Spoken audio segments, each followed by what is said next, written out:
और अब बात करते हैं राजधानी में 2 दिन पहले हुई इस वारदात की, जो अभी भी जयपुर पुलिस के लिए उलझी गुत्थी बनी हुई। जयपुर के जवाहर नगर इलाके में सामने आई गैंगवार की वारदात के बाद हालांकि पुलिस बदमाशों की तलाश में जरूर जुटी है, लेकिन अभी केवल एक बदमाश के अलावा दूसरे आरोपी खाकी की पकड़ से दूर है। एक रिपोर्ट।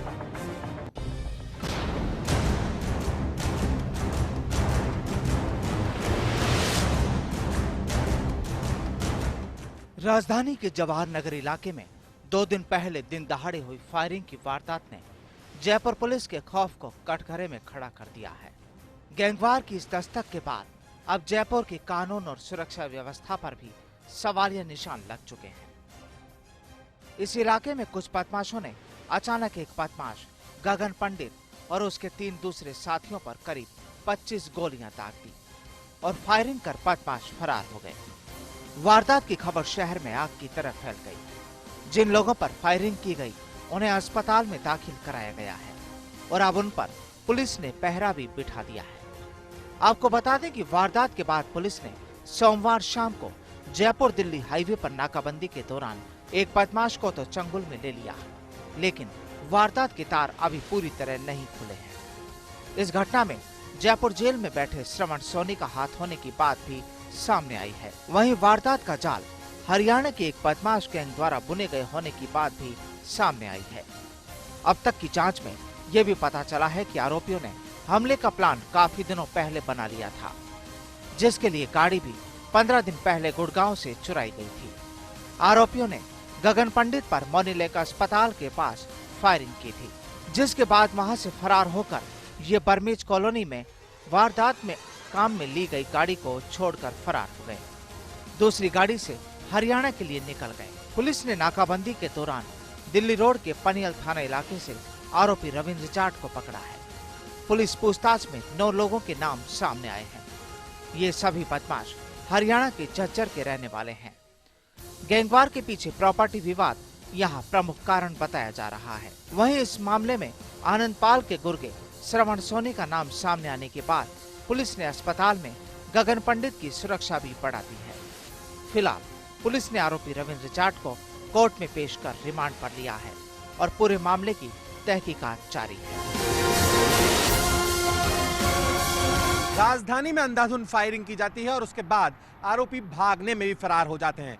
हालांकि पुलिस एक आरोपी को गिरफ्तार करने में जरूर कामयाब हुई है, लेकिन राजधानी में जब आरोपियों के हौसले इतने बढ़ चुके हैं कि अपराधी राजधानी की सड़कों पर अंधाधुंध फायरिंग कर फरार हो जाते हैं। साथ ही इससे यह अंदाजा भी लगाया जा सकता है कि पुलिस का भय अपराधियों में किस कदर कम हो चुका है कि वो राजधानी क्षेत्र के अंदर भी अंधाधुंध फायरिंग करने से नहीं चूकते।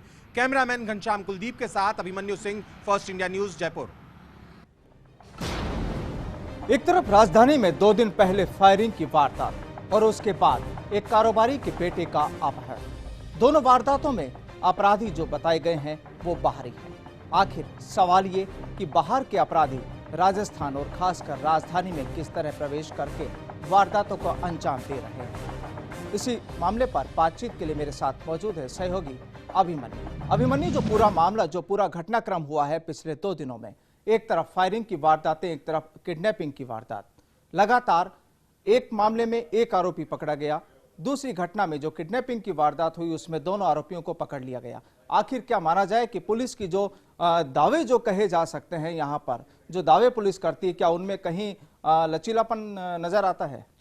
जी बिल्कुल, साफ तौर पर जिस तरीके से अपराधी राजधानी क्षेत्र में दाखिल हो, अपराध को अंजाम दे रहे हैं, उससे साफ पता चलता है कि किस तरीके से पुलिस का जो भय है वो पूरी तरीके से अपराधियों में खत्म होता नजर आ रहा है। सबसे जो देखने वाली बात यह है कि राजधानी के चप्पे चप्पे पर जो नाकाबंदी होती है, राजधानी के सभी रास्तों पर नाकाबंदी की जाती है, तो साफ तौर पर इस नाकाबंदी पर भी सवाल उठता है कि किस तरीके से अपराधी उस नाकाबंदी को भेदते हुए उसके सामने से, पुलिस के सामने से होता हुआ राजधानी में आता है, अपराध को अंजाम देता है और अपराध को अंजाम देने के बाद राजधानी से फरार भी हो जाता है।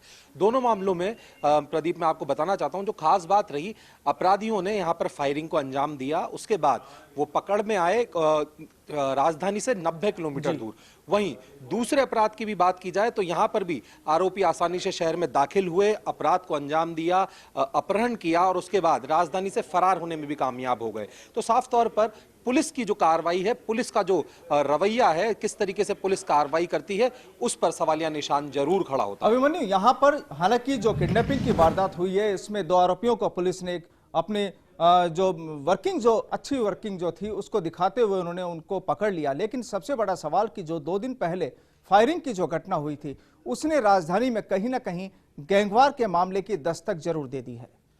जी बिल्कुल, साफ तौर पर प्रदीप, किस तरीके से सरेराह राजधानी की सड़कों पर गोलियां चलाई जा रही हैं, इससे अंदाजा लगाया जा सकता है कि जब शहर के जो एक पॉश कॉलोनी मानी जाती है, अगर हम बात करें आदर्श नगर और ये जो मोनीलेक हॉस्पिटल का जो क्षेत्र है, ये शहर की एक पॉश कॉलोनी में आता है, जवाहर नगर का इलाका। उसके अंदर अपराधी दाखिल हुए, कारों से बाकायदा मेन रोड पर फायरिंग को अंजाम दिया और चारों जो पीड़ित थे उनको घायल कर वहां से फरार हुए और पूरा प्लान तरीके से वारदात को अंजाम दिया गया। पुलिस एक मूक दर्शक की तरह रही। अभिमन्यु, यहाँ पर सबसे बड़ा एक सवाल यह भी है कि जिन बदमाशों ने फायरिंग की है, गगन पंडित मामले को लेकर हम बात कर रहे हैं, जिन्होंने फायरिंग की है उसकी साजिश के तार हरियाणा से जुड़े हैं, जयपुर जेल से जुड़े हैं और कहीं ना कहीं सामने यह भी आ रहा है कि जो जयपुर जेल में श्रवण सोनी नामक जो शख्स बैठा हुआ है वो फरार अपराधी आनंद पाल का गुर्गा है।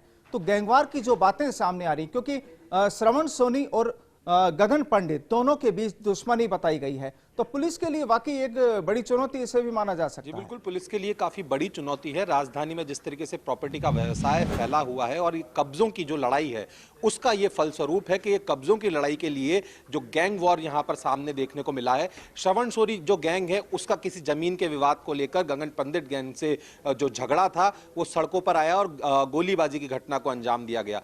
मैं इस गैंग के बारे में आपको बताना चाहूंगा, गगन पंडित गैंग जो है राजधानी का काफी पुराना गैंग है। साथ ही श्रवण सोनी जो हार्डकोर अपराधी रहा हुआ है उसकी भी अपनी गैंग है और वो कई बड़े अपराधियों के साथ में बिल्कुल अभिमन्यु, यहाँ पर दोनों लोगों की अपनी अपनी गैंग है, वर्चस्व की लड़ाई है और पुलिस के लिए एक बड़ी चुनौती है। मेरे साथ जुड़ने के लिए बहुत बहुत शुक्रिया।